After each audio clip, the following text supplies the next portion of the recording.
everybody. Welcome to Tadaima, Terrace House Podcast, your weekly companion to your favorite show on Netflix.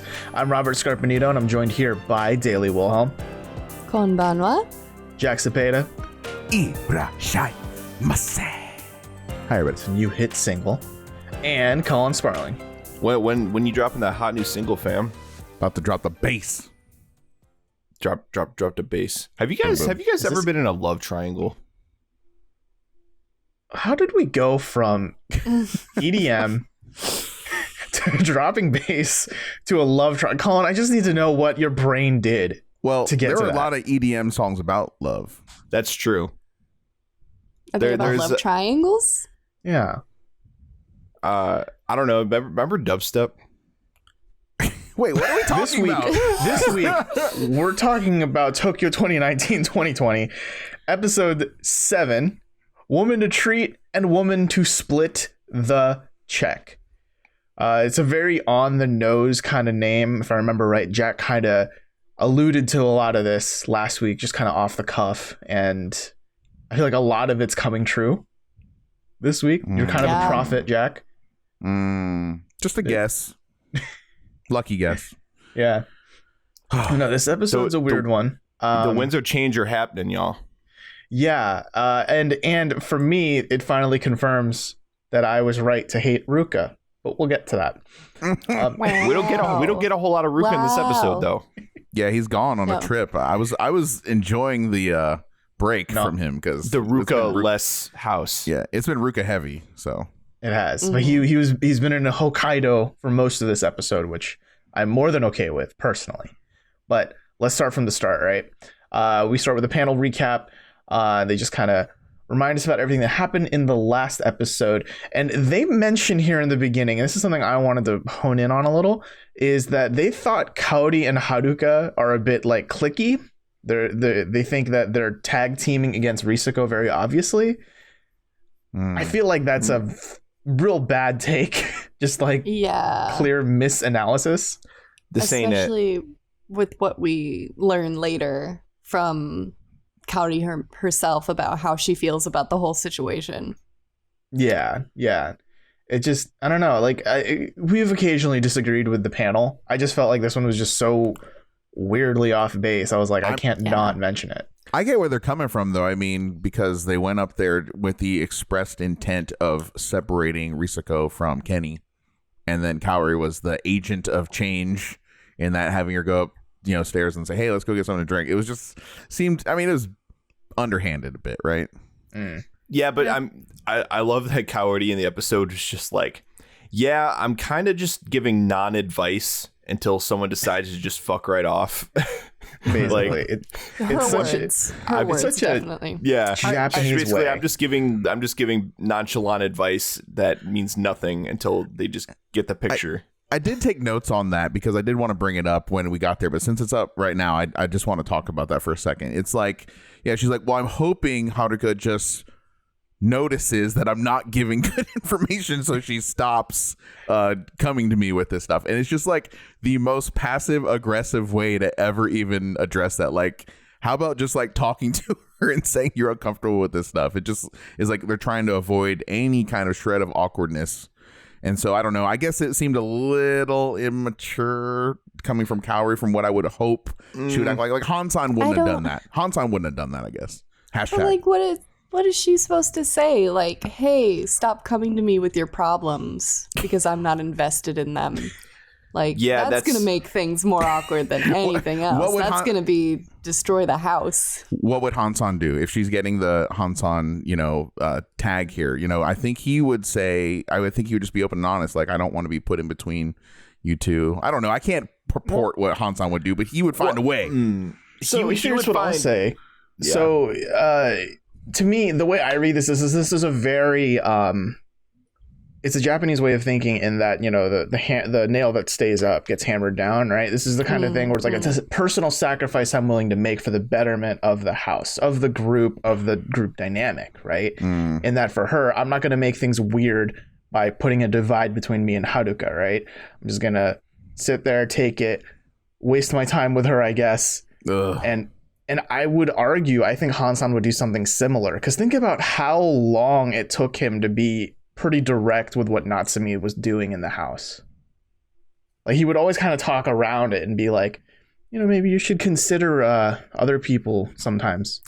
Yeah, I guess if I'm giving advice to a friend, like, you know, we were talking about last week where Daly kind of has a role with her friends where they come to her for advice. Like, I guess if I was giving advice to a friend, I've just never deployed, and I'm not saying Daly did either. I don't know. You tell us. But I never deployed that tactic that Kaori's doing right now. Like, oh, I'll just sit through this and not give great advice until this stops, until they figure it out on their own. I don't think I've ever done that before. So I was surprised to see Kaori do that. But again, she's in a different position than I've ever been in. So who knows how I'd react in that seat. I think that it's one of those things where she doesn't really want to get any more involved than she already is, but she also doesn't want to make it awkward. So I think in that situation, really the only thing you can do is smile and nod if you don't want to get any more involved and put a pin in it. I was going to say, I think we're markedly making a mistake in saying that, like, Haruka is coming to Kaori looking for advice. I don't think she is. I think she's just wanting to vent, wanting to talk, and you don't want someone to be like, well, you should do this, when you're just wanting to vent, wanting to talk. Good point. And that's a common mistake that men make all the time. Broader topic here, when like someone is coming in with their problems, kind of like the guy mentality is, oh, there's a problem, I need to fix it. And it's really like, no, maybe you just need to like sit back and listen. And there's empathize. A problem, yo, I'll fix it. Yo, I'll solve it. Stop. Check out the something while my DJ revolves it. Stop. Yeah, guys, stop trying to fix everybody's problems, guys, out there. Just listen. Sit down, listen, empathize, give them a hug, get some hot chocolate. Sometimes that's all I need. That's all it is. Just be a wall and absorb the problems. You don't need to regurgitate. You can you can help people by just listening. Nod along. Show that you're listening. That's it. That can sometimes make a huge difference. Nod along. And my favorite, no shit. That's crazy. Just record yourself saying that for 10 minutes and just play the track. Dude, I saw this tweet the other day. It was like, okay, if I said that's crazy twice throughout your story, you need to start wrapping it up. Nice. That's crazy, Colin. Yeah, Colin, that's crazy. It's crazy, man. Time to wrap it up. And now I have anxiety. So let's jump into the beginning of the episode, right? We come back to where episode 6 ended pretty awkwardly, where we were on the roof, Haruka, Kenny, and Risako. That energy was so palpable, and I feel like this was kind of a letdown, because I expected things to be really awkward when it came back, and instead Haruka's just like, I'm going to go to bed. Goodbye. It's like they just cut the scene right before she joined everyone else to go to bed. You know, it just... Yeah. My reaction was, I was like, oh shit, we're picking up right here on the roof, and then nothing happened. Just they wait till later in the episode to start throwing punches. We're getting there soon though, but I do want to talk about Risako and Kenny here. Yeah. So here in this moment, Kenny and Risako are talking now. It's just them, and Kenny's under the impression that Haruka likes Ruka, which I dropped my pen. I get, right? Shocking. Yeah, it's very shocking. I dropped my pen. But I get that, right? Because obviously she's been going for Ruka. And in this moment, Risako gets that feeling, that idea that maybe Haruka does, in fact, like what she likes very often. She's finally noticing. She's catching on. They're similar in interests. Their interests are a Venn diagram that is just a circle.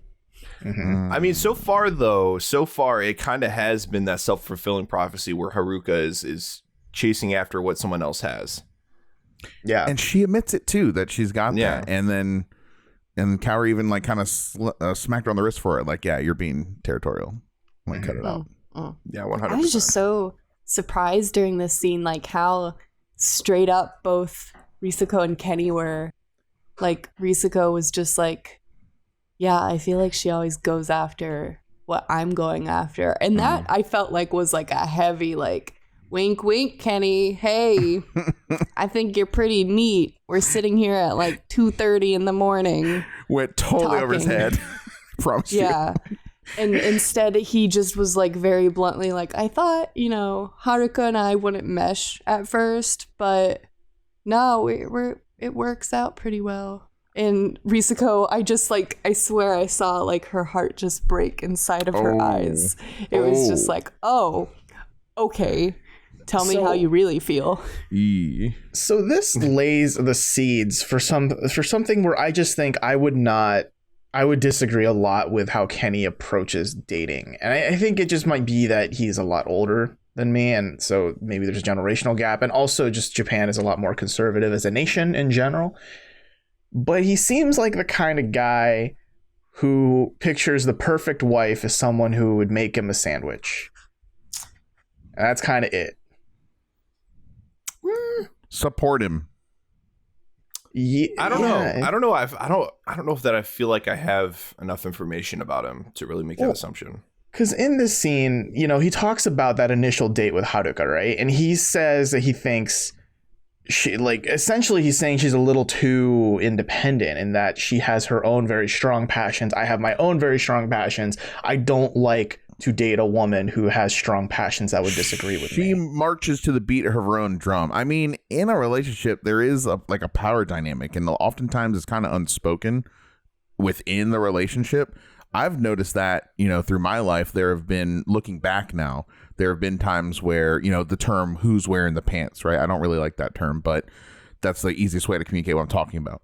Like, there have been, I think I've realized over time in relationships that I typically tend to be the person that is in control of things. And if it doesn't work that way, then it tends to we just butt heads and it just doesn't, we don't flow, right? We don't gel well. So I kind of get where he's coming from. Like, because I have in the past, considered dating prospects, but then they were very strong headed, they wanted to be in control of everything.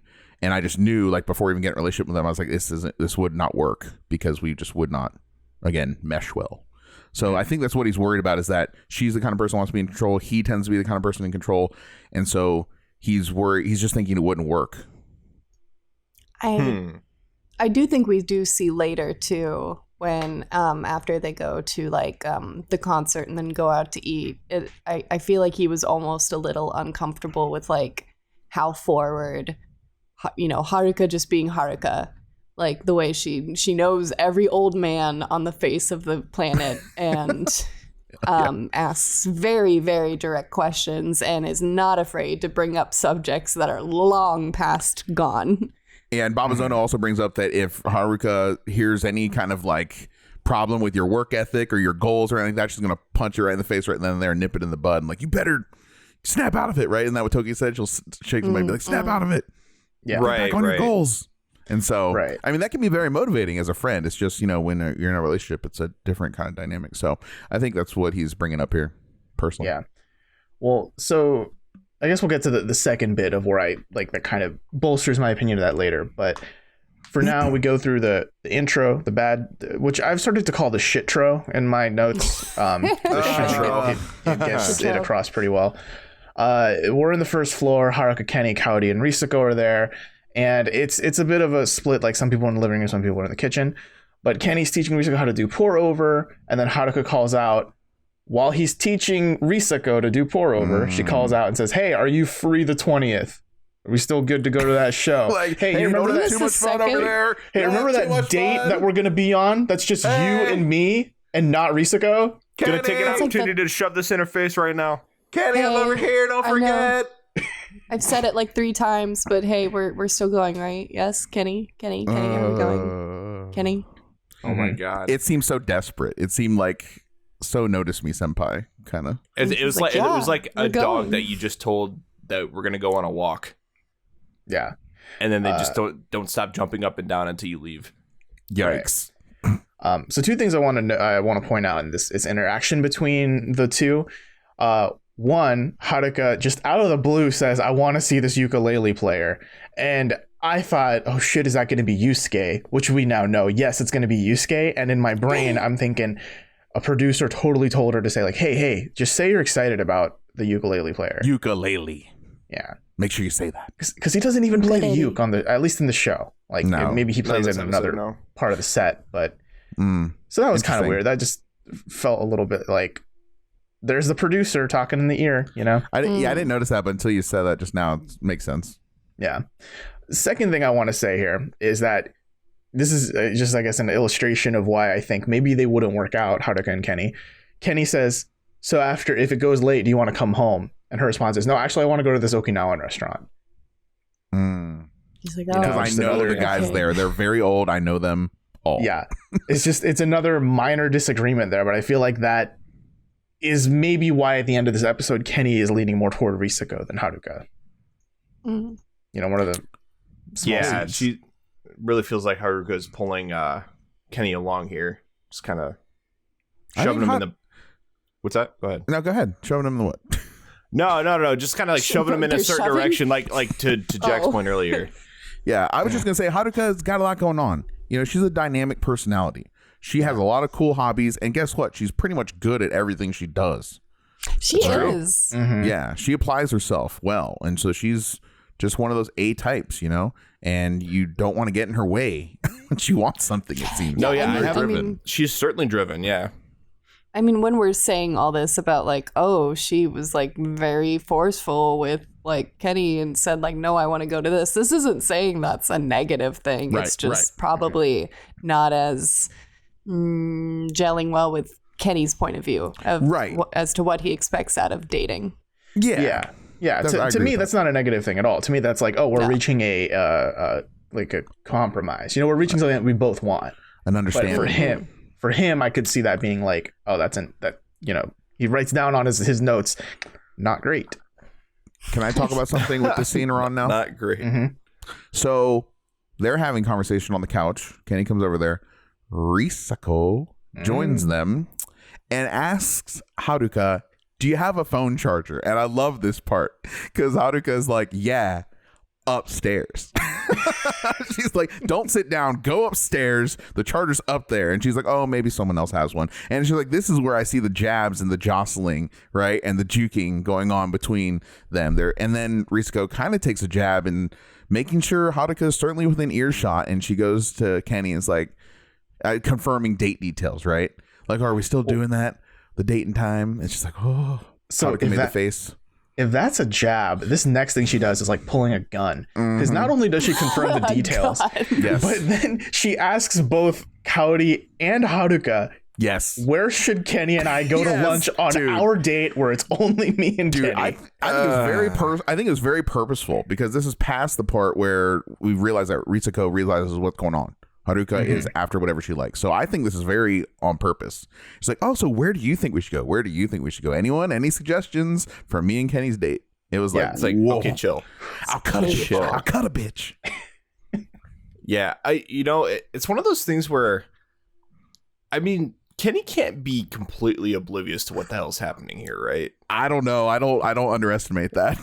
It's a possibility, right? I likes surfing music. Not. Yeah. Like, it's getting pretty clear at this point to most everyone in the house that Haruka and Risako are fighting over someone. Do you guys feel like at this point it would be his responsibility to make a move one way or the other so that the sake of the peace could be preserved? Well, no. To say that's a responsibility kind of makes it sound like it's the man's job to quell this danger, you know? To me, it's more like it's kind of a shitty situation all around. Kind of everyone's in the wrong for making this such a big deal. I just think Kenny doesn't have any idea at all. Yeah, I think he's an idiot.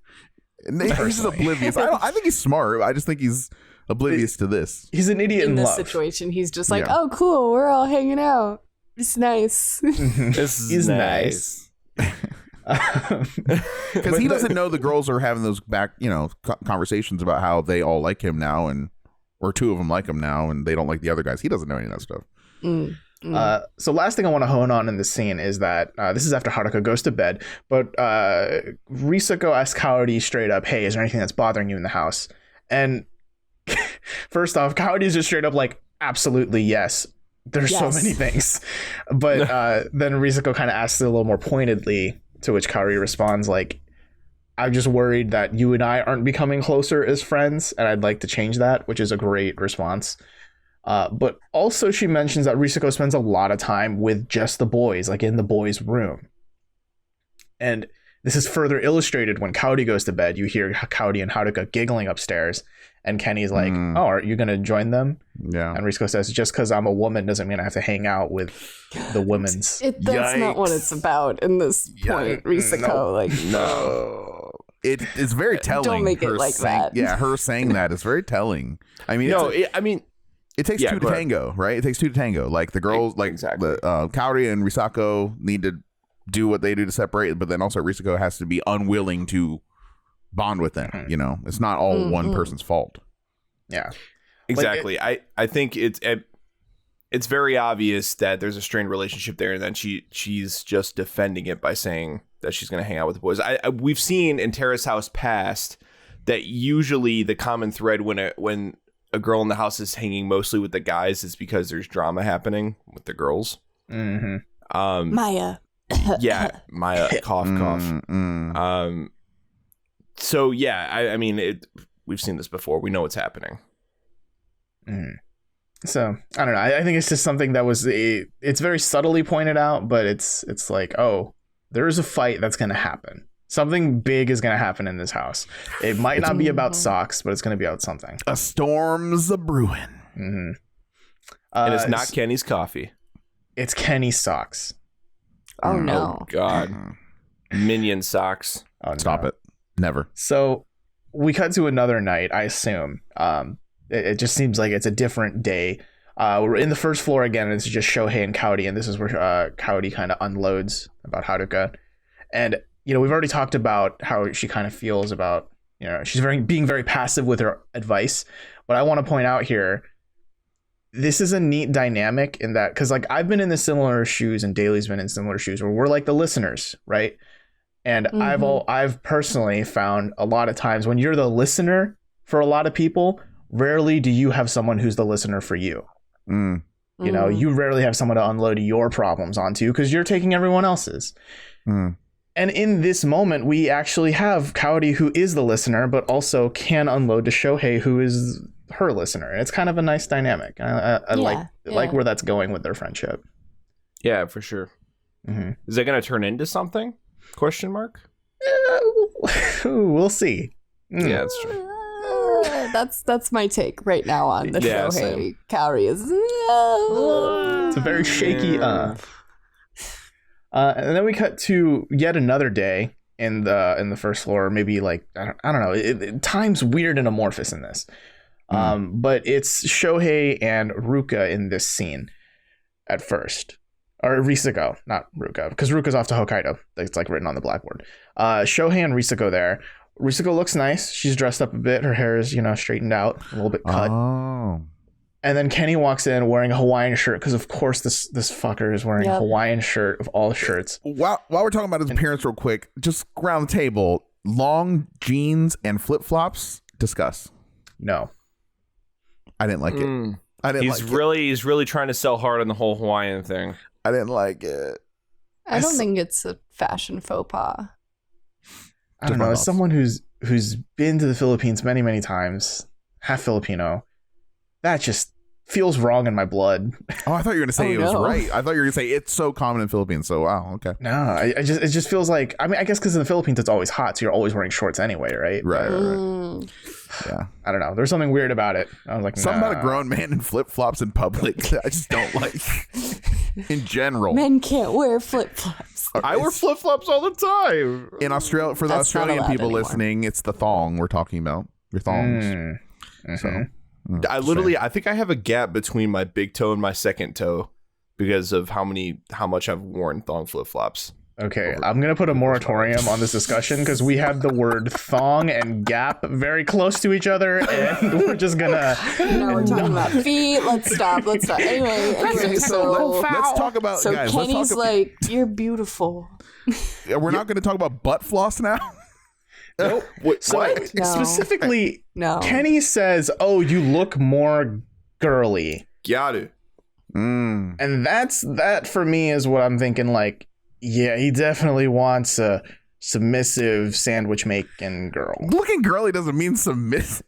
Well, no, but it's just that a leap too far, man. No, because this is something that he hones in on, like pretty much the entire date. Yeah. All he talks about is like, oh, you look so girly, you look so feminine now. You are a woman to me. He's having a realization. He's having that realization, right? It comes across like that exactly. He's realizing that, wow, I am attracted to you. Wait. Like, is it literally just because she's in a dress? Because, like, I thought all the time she's pretty girly. She has her nails done up, long nails. She wears color contacts, makeup, eyelashes, etc. I'm like, even if she's in sweats, I don't think that she's not dressing feminine. I agree with you. I'm guessing here it was probably the dress. It was probably that her hair was, like, really done. It wasn't just, like, tied up in a bun or whatever.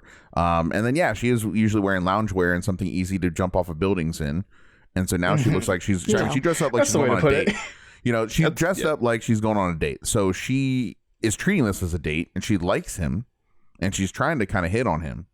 And so she's going all in here. And so I think it's working. I'm at least relieved that he noticed. It would be really sucky if I think it'd be she would be sad if he didn't say anything. I think she liked the compliments, personally. Oh yeah. I mean, maybe, but I guess part of me is being colored by this a lot just because. So I read this this person on Medium who kind of does like an in-depth understanding of the Japanese translation. I think I've mentioned it before, but I actually have the name of this blog now if you want to check it out. It's at Terrace House Analysis on Medium. So this person is a professional translator, Japanese to English and so forth. And in the first week, when they watched the first episode, they mentioned that in the subtitles, it seems like Kenny is maybe a little chill. But when you look at the literal translation, he says some things like he basically is looking for a woman who will always walk behind him. Essentially. Ooh. I mean, I think it's a common thing too. I don't think it's that uncommon. So. No, but I agree that it's not uncommon, but that's a very choice way of putting it versus like a partner beside me. Also, the literal translation. I didn't read this article, so I would hate, and I know people are doing it because we're on the podcast, but I really would hate for anyone to take every single word I say all the time under the microscope, because it's just so easy to take it out of context. So that's what we're kind of doing to him too. So it's like, I say, let's let his words and deeds and actions on the show speak for themselves, is my thought on it. Yeah, I mean, I'm not calling him a misogynist or anything like that. I just think that he's coming off as a little bit older fashioned in how he's looking, like how he's dating around and what he looks for in a woman, which is fine. I'm just personally feeling like I don't know if I gel with him in that. I think it's good to know what you need and what you want in a relationship, and then find someone that fits that. And there's somebody out there for you. It's damn near 7.5 billion people on the planet. There'll be somebody there that'll be a good fit for him, I hope. I mean, yeah, as long as treats them right, I suppose. Yeah, treat each other right. Be happy. Yeah. As far as apparel goes in this scene, I wanted to mention something because I was like, this seems pretty blatant. So they go to this like some kind of shop. At first they were like, oh, it's like camping, and then it's like, no, it's like fashion. Like Captain's Helm is where they get like the coffee set that they're going to gift to their moms. And I noticed that the night of the roof party, like Kenny was decked out in all Captain's Helm. Oh my gosh. It was like a hoodie and matching joggers that just said Captain's Helm, Captain's Helm, Captain's Helm, Captain's Helm. No shit. And he likes his brands. I've seen someone else now wearing Captain's Helm. So I'm not saying there's a brand deal, but it seems maybe there's a brand deal. Well, it'd be weird if it wasn't. It's like, this dude, is Terrace House turning into like NASCAR or F1 now, where they're just going to wear like corporate logos up and down their sleeves? You know what I mean? Kind of, sort of. So a little bit of behind the scenes here. So Kenny's art alias is Kenny Surf. And so hashtag Kenny Surf is a thing. And he actually collaborated with, you'll see him wearing the brand Sunset Coast pretty often on the show. He actually collaborated with them. What's that? Wasn't that the mug that he had? His favorite mug on the roof? He also has Sunset a shirt. Coast? Yeah, he also has a shirt. So they collaborated with hashtag Kenny Surf, and they basically took his art and put it on a t-shirt for Sunset Coast. That's cool. And you could buy them for a while. It was like a crowdfund campaign or some shit like that. I saw it on his Instagram. And then he also teamed up with Hydro Flask, of all things, and did like a special edition water bottle with his art on it. Everyone in Seattle owns a Hydro Flask, so that's actually kind of cool. Yep. Yeah, that's true. The only thing I don't like about this is like I want to know who they are, and a part of who you are as a person is kind of like what you choose to wear and how you choose to present yourself. And so the more like they get paid to wear certain things, I feel like the less I'm understanding about what they actually would have worn that Tuesday. You know, it's like it's just like I want to get to know you. I don't want to get to know how you make money. Could you imagine like Terrace House season 10? They're just sitting in the kitchen and they're like, I don't want to cook. Well, we have the Blue Apron in our fridge. Oh my gosh, they look into the camera like that's the fear. Like they're there's Reiwa era Asahi Super Dry beer. Let's drink. Like all the product placement and shit. Like, please don't do this to me, Terrace House. Don't. Actually, I just put it in an order with Hello Fresh. Now, let me tell you about getting fresh meals 3 times a day, delivered right to my door. Hey, they're not paying us anything, Colin. Stop. Where do they? NordVPN. Also not paying us. Stop saying names. So, also, where does this end? Are they going to just start wearing clothes with fucking QR codes on them now? Like, holy fuck. I like it. Are there going to be QR They're codes start wearing around the NASCAR scene? jumpsuits with all the sponsors on them. That's what I'm saying. I don't like it. Speaking of sponsoring, I thought it was very sweet that Kenny was like, oh, I'm going to get you coffee. You forgot to get coffee beans. You just got this grinder set for your mom. I'll get them for you. Mm-hmm. Thumbs up, man. Just straight up like, it's my present to you, to your mom. I don't know. Very sweet. After them hanging out, I liked them together. They seem very compatible. They had fun. I see them meshing better than when he hangs out with Haruka. Maybe not as much as Kaori. I think he has a connection with Kaori, unlike the other two women in the house. But I like them together. Risako had a great time. He was chivalrous, and she brings that up too. She liked how chivalrous he was, and it's been a long time since she was treated that way. Mm-hmm. I don't know. I mean, you definitely won points. Yeah, like overall, I think their date did go pretty well, and Risako very much liked it because she uses the date to jab way more later. So we're in the first floor. We're in the kitchen. It's all the girls. Haruka just gets home, and Kaori just happened to be asking Risako about how the date went. And good thing Haruka got home in time to hear a lot more about Risako's date with just Kenny. To which Risako was just like, she said everything except I love him, basically. You know what I mean? Like, she gushed. Dude. Yeah, this is like basically Kenny can have her anytime he wants at this point. It comes off that way anyway. Mm-hmm. She's smitten. Yeah, for sure. We do get that salty line, though, where when Risako saying, like, oh, he paid my meal and I didn't even notice. To which Haruka kind of like almost too quickly says, maybe it's because a 13-year-old wouldn't let a 20-year-old pay for my meal. Quote, that's just my take. Dude, I was liking this. This is a battle here. They were definitely trading blows, and I was like sitting in my seat. I was kind of squirming a little bit like, oh God. It's good. There's for sure a knowledge there. It's not just like naivete, like, oh, I was just really excited about the date that I had, so I just wanted to tell you about it. It's like a very purposeful, like, and he paid.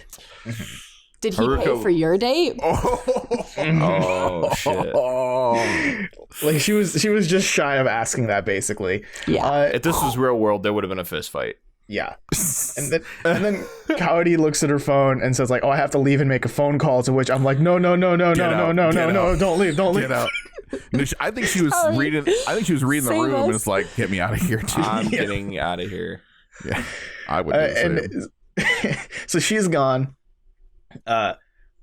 Kenny comes home, and this is maybe in my top 5 someone coming home moments. I think we've mentioned a few before. There was Taka, who was like Tadaima, right?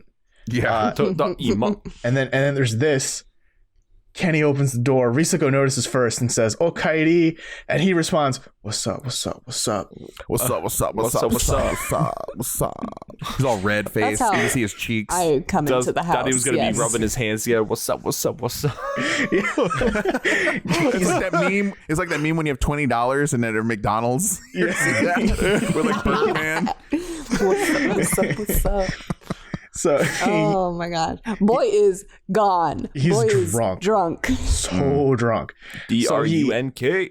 So when he gets home, he like goes to wash up or whatever, but he says he'll be back to join the girl talk, right? Girl talk. And while he's gone, there's just enough time for Risako to say to Haruka's face, "Hey, I know you and I like the same things. Isn't that funny?" And then Kenny walks in. The tension. I hate this. I love it. I hate it. I loved it. I was snacking on this. Yeah, it's just snacking on it. There's so much salt there, and like Haruka had no time to respond. He was like, "Oh, is that so?" And then like Kenny walks in, and it's so good. This is great. The worst part for me though was it was just over the top. It was like too much all around. Was her Risako being like, "Thank you for paying," like very formally, like bowing in her seat to drunk Kenny, who's just like red-faced and sitting back and unfocused, and he's just like, "Oh yeah, sure. Yeah. Yeah. No, and so this part, Kenny is drunk. It's almost 1 o'clock in the morning. He has to be up at 4 a.m. to drive to Okinawa, I think he said. Is that what it was? It was, I believe, Osaka. Was it Osaka? It was You can't drive to Okinawa. No, yeah, you're right. Yeah, it's like driving to Hawaii. You're right. It's Osaka, yeah. Yeah, Osaka. And so she's like, "Don't worry, I'll just sleep in the car there. I really don't want to play a show tomorrow. I'm done." And then Haruka gets the demon eyes. Yeah, and Haruka's like, "Wow, okay, never mind. You can have a Risako. Bye." Whew. That was the moment, right? And she talks about it later with Kenny in the show, but that was the moment where she thought that maybe Kenny wasn't for her. All of these jabs hitting her at once. It's like, you can see it in her face too, because she's very emotive, right? The panel brings up, like, she does not hide anything. Whenever something happens, she's just like, do you really like him? She just wears her heart out there on her sleeve. Mm-hmm. 100%. Body language is very clear. Absolutely. So in this moment, there's a moment while Risako is gone. I think she goes to the bathroom, and Haruka asks Kenny how his day was. And this is like drunk Kenny, so absolutely no filter. And he just gushes like, "Today was really fun. Risako was very different today in a good way. I was a little bit doki doki. A little bit excited." Gosh. Yeah, that must have been another gut punch for Haruka, right? But I feel like he never has that filter. Like, he just straight up tells people. And that's why I do think that, he just is totally oblivious to the strife over his attention between Risako and Haruka at the moment. Right. We go to the panel here. They're loving it as much as we are. The conflict, the drama, the Haruka's picturesque facial expressions per Tokui. What I find odd though is and this is maybe just a misread maybe on their part, but they think Kaori doesn't want to choose a side here. But I kind of get the vibe it's more like she just wants it to be over ASAP. You know? Yeah, she just doesn't want to deal with it. Let the bleeding end. Like, I guess I wrote down a couple like things I noticed that are like, I kind of think Kaori isn't outright taking Risako's side in this, but I think she's very much not rooting for Haruka, despite the fact that Haruka comes to her, right? Because while, in the last scene we just talked about, Kaori comes back downstairs later to like talk with everyone, and she asks Risako and Kenny in front of Haruka, "Hey, how was your date?" Which I kind of took as, can you just remind Haruka again real quick, like how good your date was today without her? Yeah, I get that. I think it's because Haruka is usually the one coming to Kaori for an ear to like kind of vent to. And also I feel like from Kaori's perspective, Haruka comes across as pretty tightly wound, right? Like she's really invested in very like in her own mind melodramatic about some things, right? And then like she went on that rant to Kaori about like how she she wants Kenny and she's like, am I being territorial and blah blah blah, and you just don't see stuff like that coming from Risako as much. I mean, yeah, and I feel like the switch from Ruka to Kenny was a lot more, I guess I'd use the word blatant on Haruka's part, or it was just like, oh, I'm going to go all for Kenny now because Risako's going all for Kenny now. Yeah, I feel like Kaori recognizes that grass is greener mentality and isn't very cool with it. It's not. Yeah, cool I mean, it's just annoying, because if I'm Risako in this situation, it's like, dude, what the like I would have noticed it instantly. Like, why is this happening? Why are you interested in everyone that I'm interested in all of a sudden? I agree. I'm interested in them. I agree that is probably what is happening. Also, I am thinking in the back of my head, like, what is wrong with Ruka? Like, how's he driving everyone away like so fast? Like, what did he have to contribute here as well too in the shift? Oh, we'll get to Ruka. Yeah, again, though, I think with Ruka, I think it's just because he's been childish for too long. It's like, it's a cute gimmick, but that's the thing with gimmicks is that they don't work in the long term. You know, they burn bright, right away, and then they die out fast. Yeah, I think that's kind of what it was for him. It was he was too much of a child. Risako didn't like that, and because Risako didn't like that, Haruka didn't like that. Yeah, and like we brought up too, really the nail in the coffin is that Risako doesn't think she can come to Ruka with her life problems, with her deepest, innermost insecurities, things like that, and that's a big deal. Yeah. Yeah. Especially at this time in her life. Yeah. Yeah. So the next scene here takes place in Shirokane in Tokyo. Haruka and Kaori go to a cafe place called Blanc Noir. I love Kaori's outfit in this, by the way. The cardigan with like the green tank top and the long skirt, the pleated skirt. Oh, it's great. But here Haruka wants Kaori's honest opinions about. Anyone want to take a guess what Haruka is about to vent about? Could it be about like Pokemon? Yeah, they talk about Pokemon for like 10 solid minutes. Could it be about V8 engines? She talks, of course, about Kenny. It's like one track mind almost. Kenny Loggins? Yep, Kenny Loggins. The thing about this scene is that this is happening again where Kaori is in some really good lighting, man. She looks really good in this. They really frame the shot angelic, well. Super photogenic. I was like noticing her like when she smiled at the table too. I was like, man, she is lighting up the screen here, literally in this scene. I don't know. It was kind of distracting to me, to be honest. It's hard for me to read. I was like, look at that lighting. Oh my gosh. That's I wish I can't picture what scene that is. I can't picture it in my head. I'm sure you're right. But I can't see it. I'm sure you're okay. I'm sure you're right. What's that? I'm always right, Connor. Yeah. No, I'm having a hard time recalling it is all. Okay. So let's dive into the meat of this scene, right? So you have Haruka, who has quote unquote snapped out of it, where she feels that Kenny finding the live show to be a bit of a bother is like, why are you complaining about your work? Especially when your work is your passion. Like she's very much a hard worker mentality. She needs to meet Tap. I would love to see them go out. Let's do this. They're going to go to Costco. I'll tell you that. They would, but it'd just be them. Yeah. Oh my gosh. Just like Tap wanted. Just like Tap wanted. Yeah. But yeah, for Haruka, she's a little bit like, okay, I'm maybe like thinking about giving up on Kenny, maybe.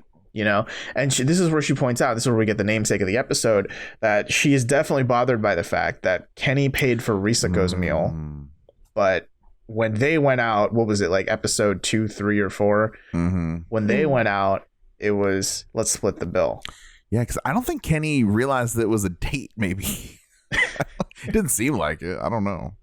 But yeah, it has been noticed. I do think that there's credence to what Kaori then says is that, what didn't Haruka herself say it? It's like, I don't think that, a 30-year-old would let a 21-year-old pay. Like, right. That's fair. That's a fair thing. That's also true. Yeah, it's just, there's a lot of different politicking going on here that, you can't really nail down. It's just all about your interpretation of the world. Mm-hmm. But then Kaori kind of turns the table on Haruka and asks, like, is it hard for you to talk to Risako?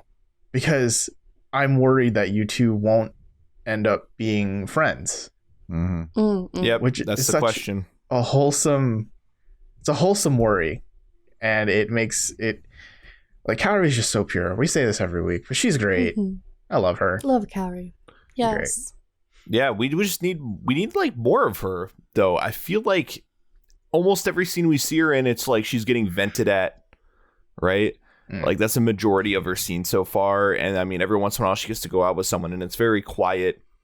And because she's not really kicking up any sort of drama, she gets overshadowed by a lot of the other stuff that's happening in the house. That's why I enjoy the scenes with Kaori and Kenny, because they both are able to talk about their careers and what they're doing, like in equal sense. Those have been her best moments so far. I have noticed that Kaori, though, not to say that she invites the venting onto herself. I think people kind of hone in on that personality and just dump anyway. But she's very thoughtful in that, she asks questions. Like that one time with Kenny, it's like, no one likes to talk about money in the creative field, but like, can I ask you about whatever? Yeah, no, it's good stuff. Love Kaori. She's so good. And here's a moment where Haruka notices there was a couple moments where Risako would very obviously avoid going into the girls' room when it's like Kaori and Risako talking, which I think that might become a center of the fight if they fight. Because like when this kind of shit happens, especially on a reality TV show, 6 people in the house, like this is the exact same thing that happened in O&D, right? Where Maya didn't gel with O&D Risako and Yui. Yeah. Then they brought it up. She was sleeping on the couch every night. Yeah, like this is gonna be a fight. 100%. Definitely feels that way. Yeah. So what was it? Who talked about it? Where they were talking about how Risako was like standing outside the room. Yeah, that was Haruka who said that. Yeah, right. Yeah, she was standing outside the room and just listening in on their conversation. Yeah, and Haruka does a pretty good Risako impression on this, though. I will point that out. It was pretty good. It's her actor chops showing. Yeah. Nice. So after their little cafe date, we go to Daikanyama Loop, where Haruka and Kenny meet up, and they go to that live show. First, we see Kaoru Miyazaki, a friend of Haruka. She does like folksy, poppy. Seemed I liked alright. it. It was alright. I liked it. Yeah, It was good. And then we see the one, the only, the man, the myth, the legend, the Eden Kai. Just his hands first, and then I was like, "Who's this guy? He's good. Oh, I should know who this is." And I was like, "Son of a bitch!" Eden Kai comes up, and we've been bringing him up a lot. Aloha State. Yeah, and it was cool. I mean, he's just as good as he's always been. You know, I don't know. His personality is so muted that it's just, and he's still exactly the same guy. You know, so I hope the best for him. He seems exactly the same. Like he did not skip a beat. Yeah, it was cool to see. It's cool to see. He's responsible for one of the saddest scenes. Right.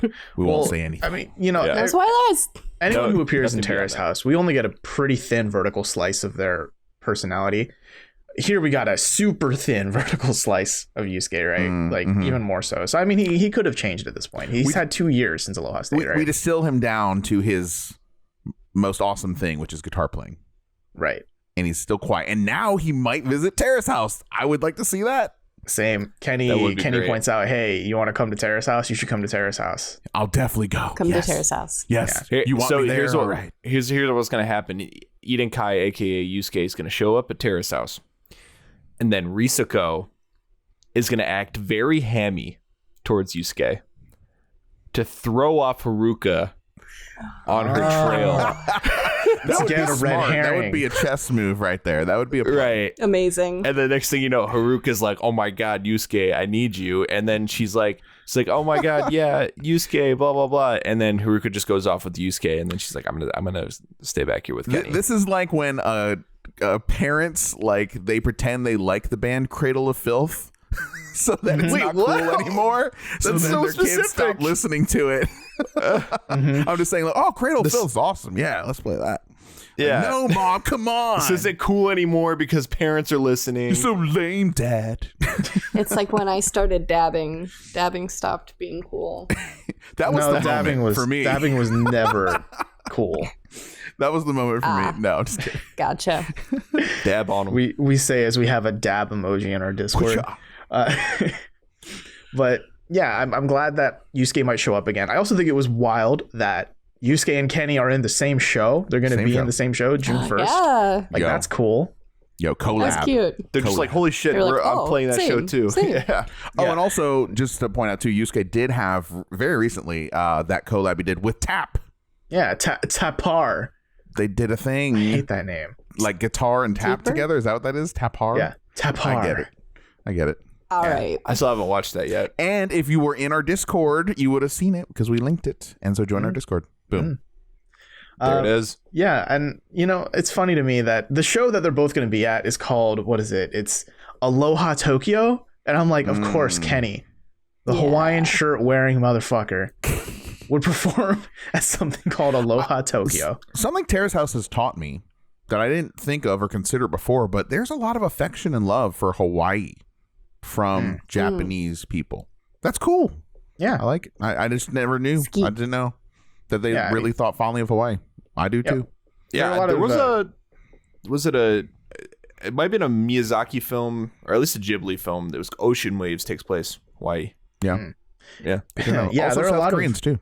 Yeah, there are a lot of Japanese people that live in Hawaii actually, and which is partly why we got Aloha State, right? And I mean, I worked at Tommy Bahama, like one of the most Hawaiian, like fashions on the planet. And they actually, they had a Japanese division like that just dealt with Japanese language advertising. Wow. So yeah, cool. It's cool. The fronds are well loved in Tokyo. I think the reason why it's called Aloha Tokyo is a little bit more obvious than they're giving them credit for. It's literally Aloha State and Tokyo 2019-2020. Oh, maybe. You think it's like all about the fact that they're there? Yeah, it's a play. It's a play on Yusuke and I would guess. Yeah, I kind of figured it was just the name of a place. Yeah, I don't know. It's the name of the place. Oh, I thought it was the name of like the concert. You know what I'm talking about? How they all have I the will name say for the here show. is last time I doubted some weird thing that Colin said, he was right. that's true. So I will. The pod I will discussion. stop. Yes, pod is Listen British, anyway. apparently. You get your polls. Get your pods. So after the show, Haruka and Kenny go to Tsuki no Kaisha, the Okinawan restaurant, and Haruka knows the cooks because by the way, see those old motherfuckers over there? 72. They're my best friends. Of course, 72 you do. and 47. That's the ages. 73. Man. And It was adorable though. also, it's not that she just knew them; it's that she's known them since she was a high schooler because she lived like right next door or something. I gotta say, I mean, I can kind of see how Kenny would be intimidated. I don't know if intimidated is the right word, but just like, man, she's just so on top of her shit. She's better than me at golf. She's better than me at driving. She's better than me at everything. Like, what do I even have to offer? She spots an old man and she befriends him. Yeah, like what do I even have to offer this woman? Almost, I'm wondering if he's thinking that. I don't know, because I'm just trying to sit in his seat. Like, what? I don't know. Yeah, I feel that. So this is the scene where Haruka, she says, "Hey, that the fact that you said you don't want to do your live show, I don't know if you remember it because you were blackout drunk, but the fact that you don't want to do your live show, that worries me and that really bothers me." Yikes. Yeah. She points a lot. Yeah. Did she? When she says these things. Ooh. Like, it's very accusatory. Very like, finger the in body your language chest. there. Yeah, Wow. finger in your chest sort of I thing. didn't notice. It's funny because she brings this up and I was like, I think she's just making something out of nothing here, right? Where it was like maybe Kenny just like he was drunk and he just said it in passing, He right? didn't even remember. Like, I'm tired. I don't want to perform. Right, that's what I'm saying. But then after she says it, fuck me, it ends up leading to something deeper where he's like, yeah, I'm just not musically satisfied with my band anymore. This is, I do want to talk about that, but this is the second time they've sat at a table eating food and Haruka brings up something that really bothers her, and Kenny doesn't even remember. Do you remember? Like, yes. She brought up something weird, like, listen, we've already discussed this, I know. And he's like, oh, I don't remember, I'm sorry. And now I don't remember much from the first week. This is the second time. This is a pattern. Yeah. So something to look at. But you're right, Colin, to go back to your point. You know, he is disenchanted with his band. I've been there, brother. I know what it's like. It's frustrating. Same. Yeah. I don't know. It was really surprising because especially, it's funny that he says that, especially now that he's on Terrace House, right? And his band is on the cusp of getting a lot of like publicity. Yes. And as far as I know, that they're still together. They're still a band. But it's just really crazy that like all of a sudden it's just because I never really got that sense that he was dissatisfied. And he said it was the type of music that they were playing. Isn't that what he was saying? Well, he just said there's other music that he wants to be doing. Mm. Right. So it's not necessarily that the music they're making is bad. It's just that he wants to try other things. Right. Solo He's project. not. He wants to break out of his comfort zone a little bit or get a little bit more experimental. Maybe Spicy Soul after this becomes a little bit more experimental because of this conversation. Prog doom metal. Salty soul. It would be insane if he just breaks out an 8-string guitar and it's just like he turns his band into a gent band. He's been practicing his scream for years in the garage. Yeah. But I like the idea that Daly says salty soul. Salty soul. Let's do it. Salty soul. The salty spittoon. Something I want to point out here with Kenny, right, is that he says, like, he unloads all, like, this is a pretty heavy load, right, in terms of just personal, professional drama. He says that he doesn't even want to admit this to even his closest friends. But I'll do it on national TV, I guess. Yeah, no Like, shit. they'll Everyone's see going to see it if they watch the eventually. show. He's like, I've got My 5 band members weeks. are gonna see it. Like, I've got 5 weeks to quell this before they see it. Yeah, like, can he you imagine 100% that? had to break this to his bandmates after this, though. Could you imagine that conversation? You're like, hey guys, so you're gonna find out in 5 weeks, but I'm dissatisfied with this band right now. Like, I don't know. It's weird. It's very, very weird. They seem, though, from the scene where they were talking earlier on, that they all seem like there's a decent level of communication going on. So maybe he already had to talk to them, and maybe this isn't a surprise to them. Who knows? Maybe that's true. But so Haruka's advice to him, because now she sees him a little better. She doesn't see him as just this like lazy musician, but more of a unfulfilled musician, right? But she says she gets it because as an actress, sometimes she gets cast in things that like, that's cool, but I'd rather be doing this thing. But because she's typecast. Right, but because of how she looks, how she acts, she tends to be the goody two shoes no matter what. I can see it. But at the same time, she says this, and I quote, "But one day when you're more famous and have tons of fans, then you can do whatever music you like and they'll accept it." You know, it's this idea of doing the thing that people like for a while to then do something that's creatively fulfilling for yourself.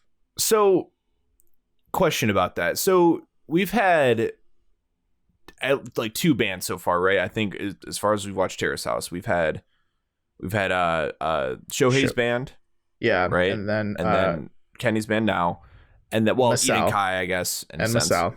And Masao, that's true. Masao's probably, his band is probably the biggest one. Absolutely. oh yeah.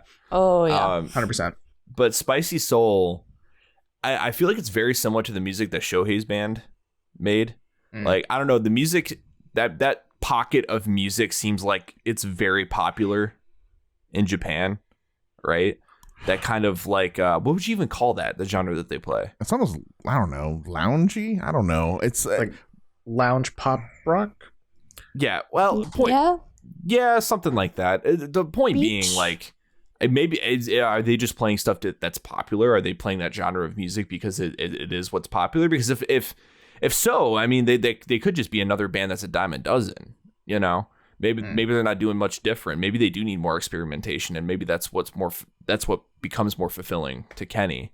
Because like the thing is, Haruka may be right. Yeah, like if you keep doing this thing that people like to get big because of it, that gives him way more creative freedom, way more money, and guarantees that whatever he does otherwise, because he's already famous, is going to be successful. But if he doesn't get famous in the first place, then shit, you know? So I don't know. I think he should do whatever the hell he wants, is I guess my point. I mean, I think it depends, right? Because like right now where he is, I think Spicy Soul would be growing, right? Because he's on TV. Right. Right. Right. So it'd be weird if like I saw Spicy Soul on TV for the first time. Like, let's say I lived in Japan and I saw it this week and it was like, oh man, Spicy Soul. Like, I just saw Kenny perform live on that show and I only heard his vocals and I couldn't hear the rest of the instruments because the mixing was bad, but I liked the vibe. I'm going to check it out. And then when you like go to Spotify, it's like, oh, they suddenly started releasing death metal. It's kind of like, I don't know. It's like you got a brand and you kind of got to stick to it. Yeah. Yeah, I get that, but there's stuff that they can do within their pocket but they can genre bend a little bit or something. I don't know. I'm not here to give Kenny music full advice, I guess, but yeah. I mean, it's something that he can do if he feels unfulfilled by his music. Mm-hmm. And then Haruka pulls up, but wait, there's more, and says, hey, you've also were flirting like stupid hard with Risako last night. And she doesn't say it bothers her, but you get the vibe that, yeah, it bothers her. 100%. Yeah. And but at this point, though, Kenny admits that he does like Risako. Like there's something about her more girly attitude recently that has been he's been getting to him. Yeah, very much so. Romantically so. Yes. Yeah. Yeah. He even said that. Yeah. He says also romantically because he just straight up likes her. Just thinks she's also cool, but then it's like, yeah, I'm seeing her in a romantic light now too. Right. So is this Haruka admitting defeat in this scene? Like, is she going to keep going, you think? I don't see her keeping on. I don't see her doing it. Yeah.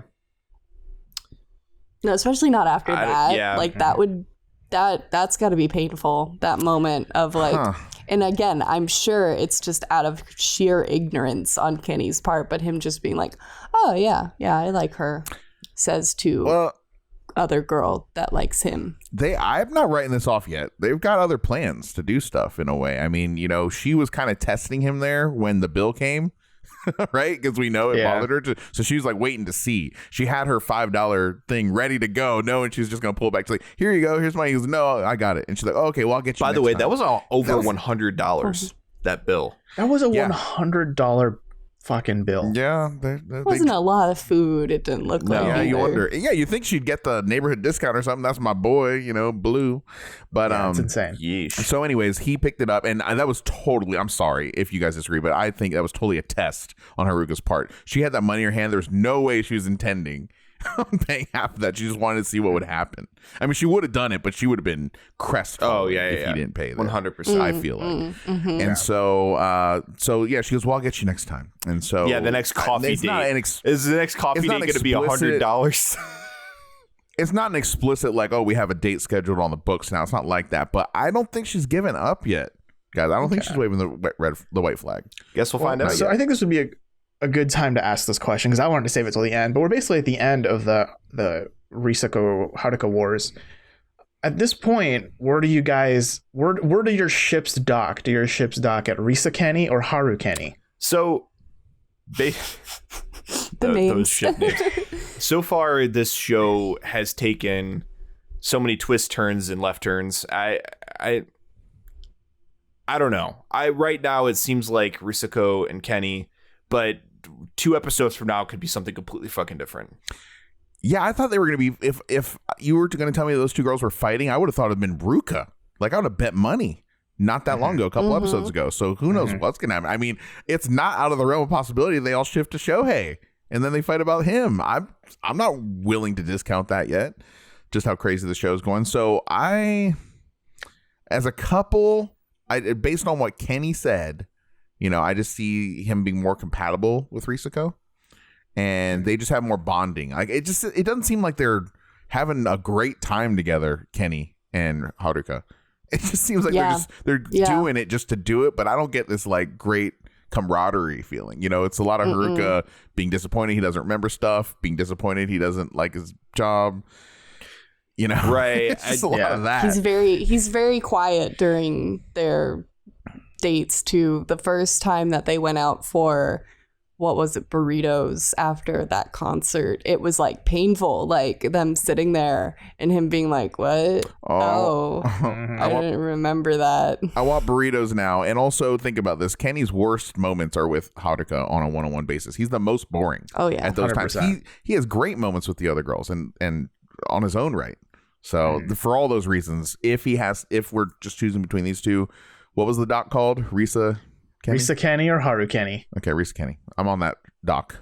Risa Kenny. Risa Kenny for now. See, yeah, I think I agree with you all here in that it's Risa Kenny for sure as of right now, especially because at the end of this little date with Haruka, like even though he's saying with his mouth, he's saying, oh, okay, cool, I get where you're coming from. I understand that you thought that maybe I was not being a professional, and I have learned a lot from this experience, and I will grow as a human being.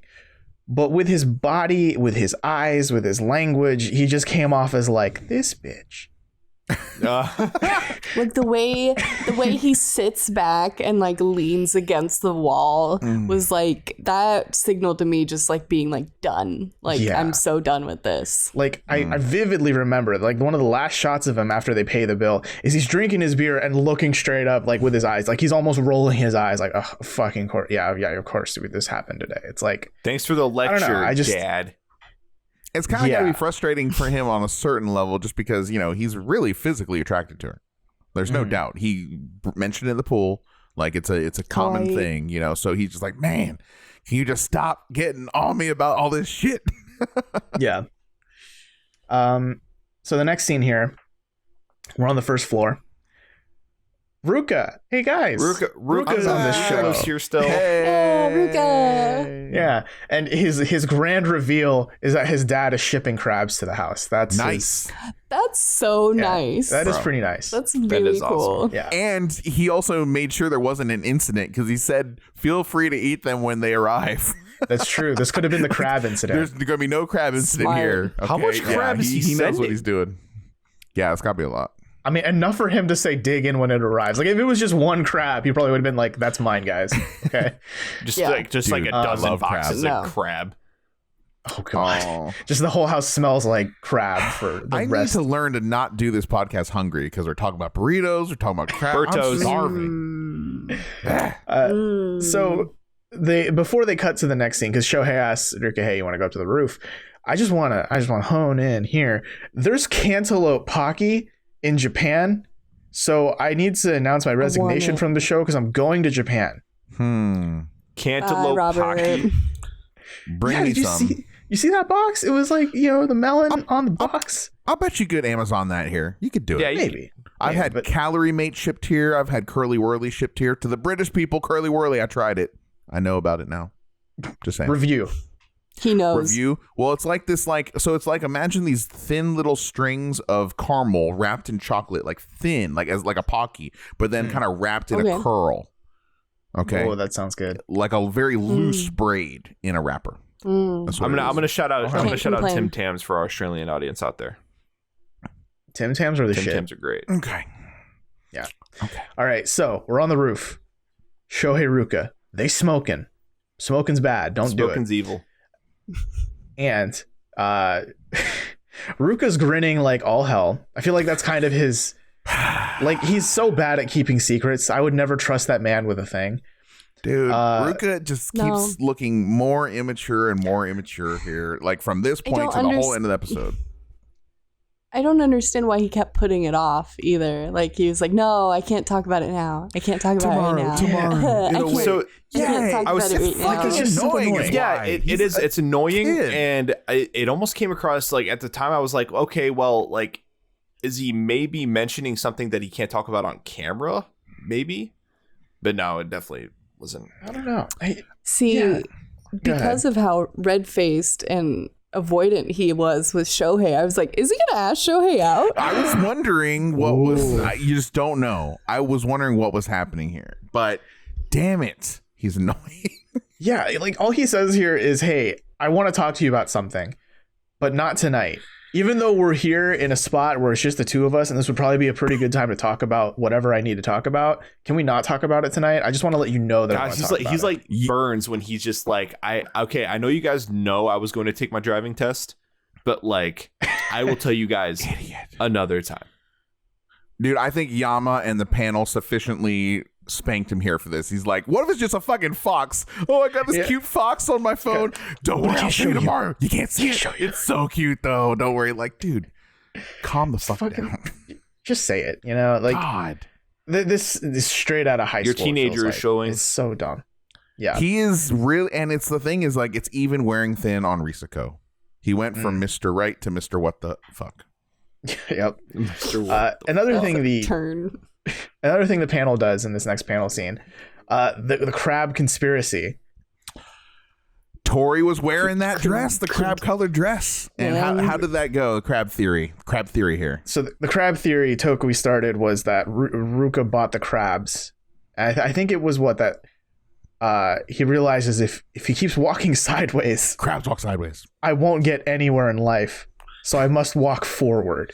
Crab theory. Oh my god. Daily right now. What are your thoughts, Daily? Speak. I just can't handle how deep that knowledge is.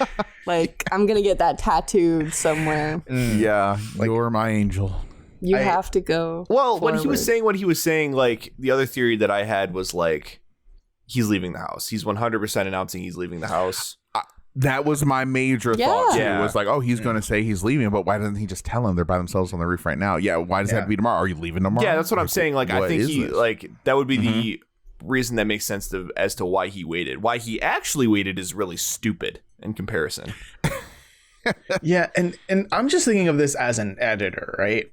This was a 45-ish, 47-ish minute episode, and rarely do I say these episodes like need to be shorter. But that whole scene on the roof could have been cut. They could have just cut straight to the next scene in the 76 They cafe. wanted to show how dumb Ruka is. That's all it conveys. Yeah, exactly. And I'm just like, but this is such a waste of time. Just like go to the point where he talks about the thing he talks about. Because don't get it twisted. He looks dumb in this next scene too. Yes. Okay? Yep. In 76 Cafe, Ruka, he doesn't even have the chutzpah to say anything first. Shohei has to be like, so you wanted to talk about something? I've been looking forward to this all fucking day since you wouldn't tell me on the roof yesterday. What is it? And Shohei does his like nervous stoner laugh on the way into the restaurant. Yeah. Like, it's so, I love it. Oh my God. I did notice it this time.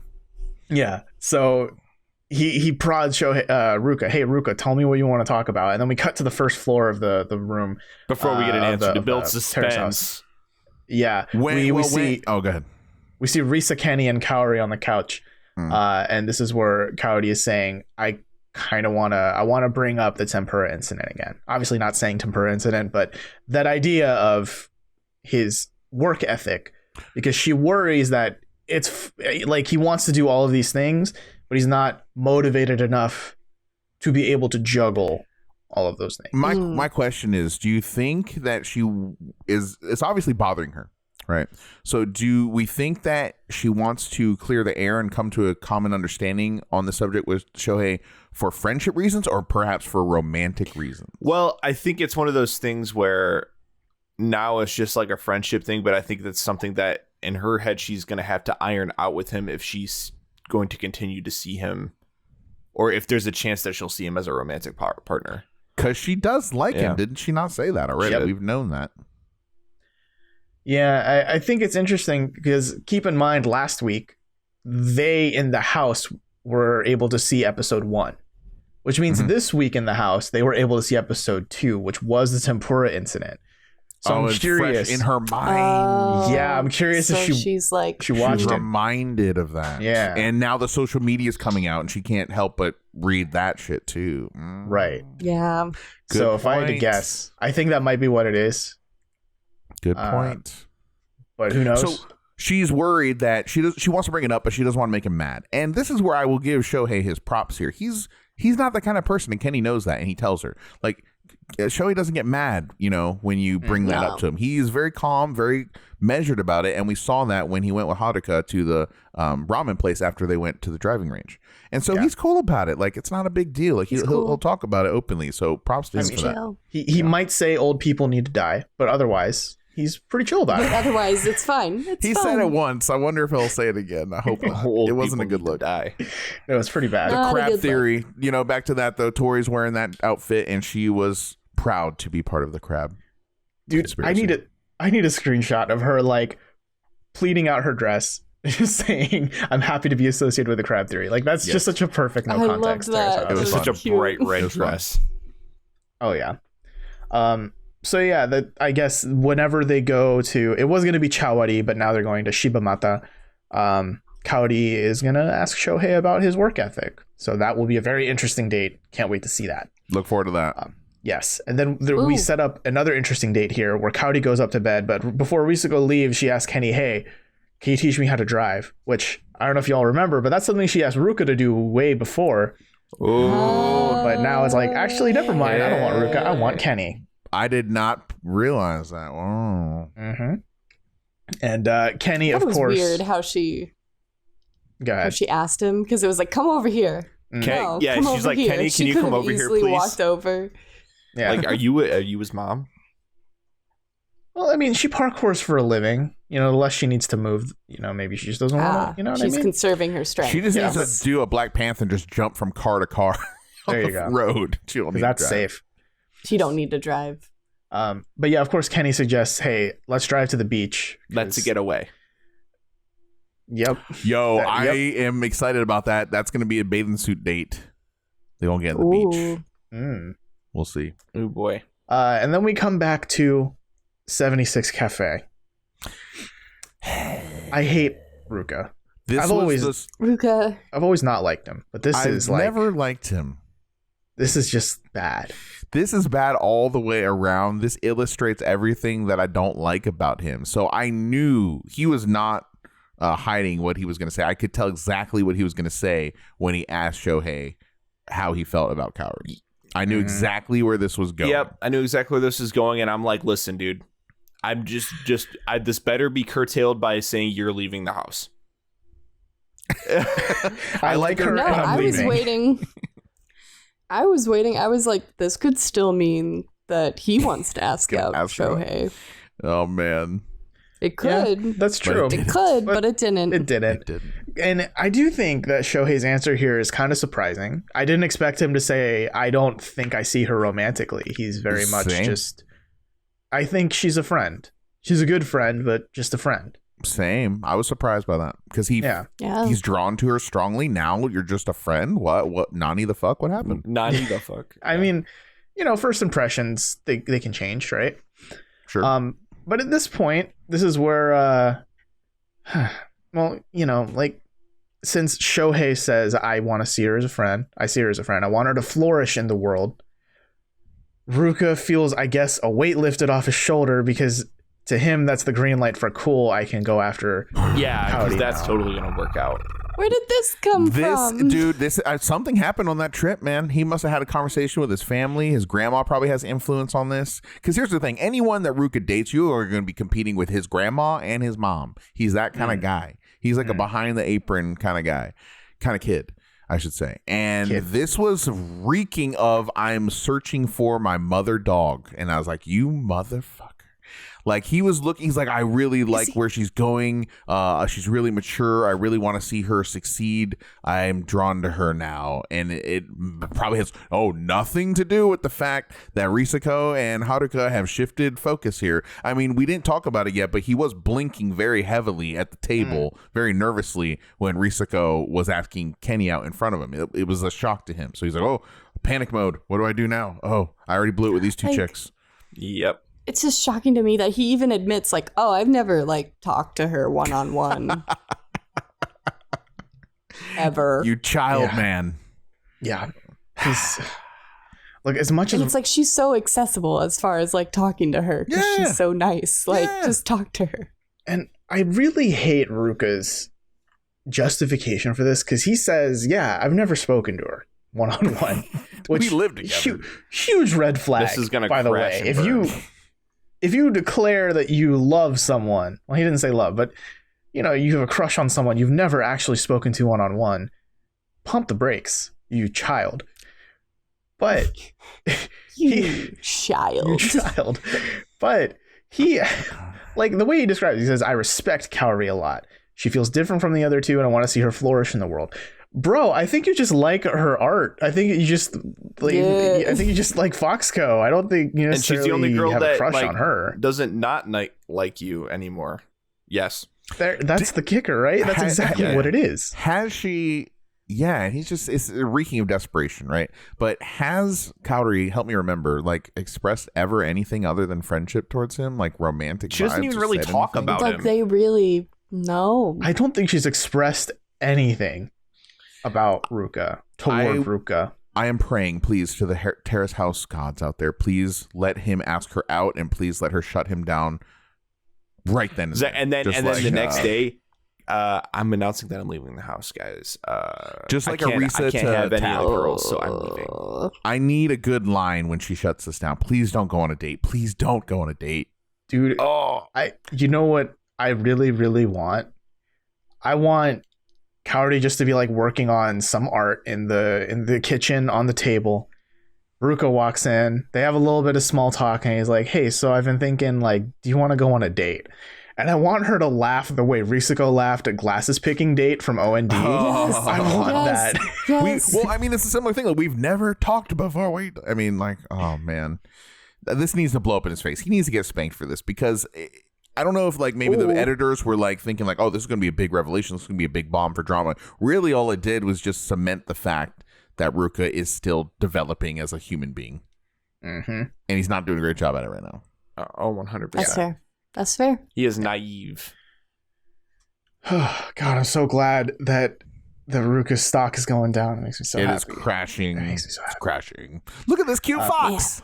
Yeah. What? Wait. Oh, Foxco. Foxco. Yeah. The conspiracy is real. Shit. Boom. Oh man, the panelists are prediction people at best. Like they're prophets. Prediction people. Prediction people. That's where my brain went first. Not prophets. It had two other P words before prophets. You silly prediction people. You know those prediction people in the Bible. Wow. Lost Prediction People, the band. Yeah. Oh my God. But I think that wraps us here on week 7 of T20. That wraps it on Ruka's dating career. Yeah, that wraps it on Ruka's. Wow. Like, I can't wait for Ruka to leave. I mean, obviously everyone's going to leave at some point, but oh man. I just want to ask here, do you guys think that they will actually go on a date? Or do you think Kaori will point out the absurdity of even thinking? I think they'll go out on a date. The way. Yeah. Only because Kaori would feel bad otherwise. Oh, yeah. And I mean, people go out together without having to have romantic intentions. Right. Because, like, going out on a date is like, hey, we never talk. Let's go get food. They do. I agree with that. But we're talking about Ruka here. Look at how big a deal he made it just to talk to Haruka. So right? Yeah. He doesn't know how to do it. He doesn't know how to do this casually. So he's going to make it a big deal. And that's what I'm wondering is Kaori going to give it a shot? Or she's going to be like, what? Glasses? So if he can muster up the courage to ask her on a glasses picking date, I think realistically, I think she's going to go because she's too nice, in the same way that she's very passive with Haruka. It's not going to go anywhere, though. I think she's going to do the same thing if she's going to be very... I'm going to give you bad conversation until you realize that maybe you should stop bothering me. Dude, I don't like that personality trait if that's what she does. I'd just rather prefer her be straight up. But I would enjoy the train wreck of them going out on a date. So it's a give or take here. It'd be good TV. Yeah, I agree with that. He's going to come away. I want it. What if he comes away thinking like, yeah, that date went really well when it didn't? Oh, that'd be the best case scenario. He just like misreads it. Eek. Yikes. All right, guys. Ouch. Well, we have nothing left to do but go and watch it now and see if it happens the next episode. We're getting there. Yeah. We're going to get there. Next episode, episode 8, Passive Boys. Such a weird name. Passive I can't Boys. Wait. Huh. Kenny sounds like a passive boy. I think all the boys here maybe are a little passive. Yeah. A little bit. Shohei's I'd agree with that. Shohei's been the most aggressive from episode 1. That's about it. It's fizzled now. Yeah. And so now the most magnetic force pulling anyone together, it seems like, is Ruka to Kaori now. Seems to be the strongest attraction. Right. Kenny's just oblivious. He's like, whatever happens. Yeah, she's cute. Yeah. But that wraps us up for this week's episode. If you have any questions, comments, theories, anything you think we missed from this week's episode, please email any and all of those things to us at questions@terracehousepodcast.com. We'll be back next Tuesday. We're going to cover episode 8. We're getting close, guys. We're getting close to the end of this part. I don't know about you guys, but I've been feeling like walking on the internet is so hard because spoilers and just spoilers sucks, man. Like I want to be able to just like look at all the stuff, but it's like, man, the podcast. Tag your spoilers, y'all. Yes. Mm-hmm. It is a minefield out there when you're trying to do a Terrace House podcast and try and keep your reactions and your predictions sincere, and fresh. Yeah, but we're getting there. 5 more weeks, right before American Thanksgiving. Get excited. Yeah, but we'll just have to get there 1 week at a time. Marching on. This has been Tadaima. Thanks for listening. Itekimasu.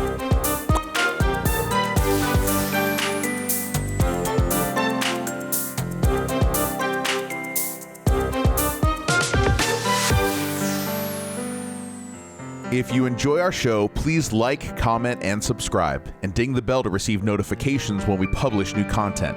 Follow us on social media and check out our brand new Discord server linked in the description below.